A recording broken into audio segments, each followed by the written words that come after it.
To show you the landmarks, we have isolated here a rib for you. These landmarks include the head of the rib, the neck of the rib, the articular facet of the rib tubercle, the articulation between the rib and vertebra, the crest of the neck of the rib, the angle and shaft of the rib.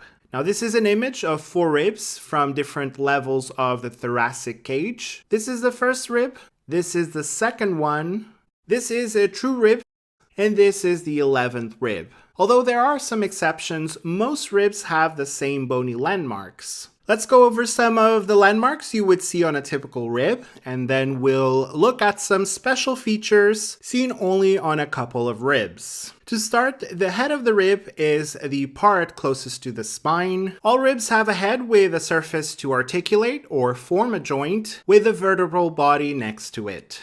If we move a little further out, we reach this part here, which is the neck of the rib. It is a slightly longer region between the head and angle of the rib. In this image, we have highlighted it in green. The neck has more surfaces for attaching the vertebrae to the ribs, which we call articular tubercles. The tubercles of the ribs are small, rough bumps that attach the neck of the rib to the thoracic vertebra. If you look closely at the tubercles, you will notice a smooth surface in the middle of the articular tubercle called the articular facet. This is where the tubercle of the rib articulates with the transverse process of a thoracic vertebra.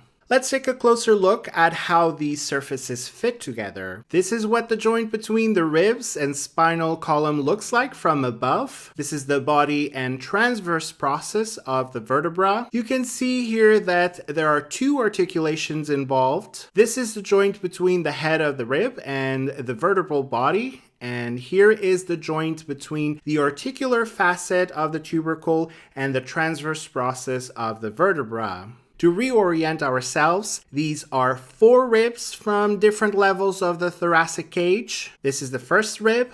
This one here is the second one. This is a typical rib near the middle of the thoracic cage. And this is the 11th rib.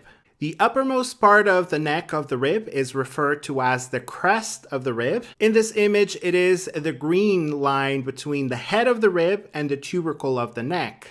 We just looked at the head and neck of the ribs, and if we move a little further away from the spine, the bone curves. This is the angle of the rib. At this point, the rib begins to course around the lung towards the sternum. The rest of the rib from the angle to the joint with the sternum is called the body or shaft of the rib. The body of the rib has a small groove at the bottom on the inside of the rib cage. This is the costal groove. Nerves and arteries that supply the ribs and muscles follow this groove. Now that we know the basic structure of the ribs, let's look at some of the features of atypical ribs. Remember, atypical ribs include ribs 1, 2, and 10 through 12. In this section, we will look at the scalene tubercle, the attachment for the subclavius, the groove for the subclavian vein, and also the groove for the subclavian artery. And lastly, we will look at the serratus anterior tuberosity. Now this is the first rib. Like a typical rib, it has a head, neck, shaft, and articular tubercles, but it is much shorter than other ribs and has a few extra bony landmarks made by muscle attachments and blood vessels passing across it. The landmark highlighted in this picture is called the scalene tubercle, and it is the attachment point for the anterior scalene muscle. This is another bony landmark created by a muscle attachment. The subclavius muscle attaches to the clavicle and first rib. When this muscle is tensed, it pulls the clavicle closer to the first rib.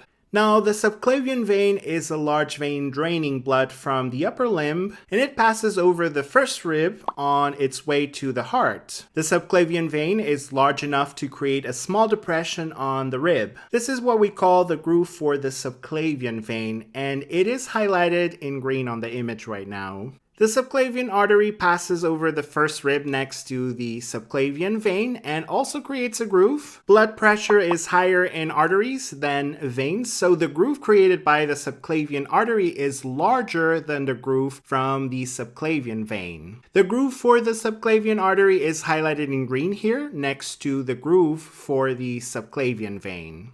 Like the scalene muscles, the serratus anterior muscle also creates a unique bony landmark where it attaches to the ribs. This is the serratus anterior tuberosity of the second rib. If you found this quick anatomy or physiology video helpful, you'll enjoy our video tutorials even more. Click on the button and you'll see what I mean.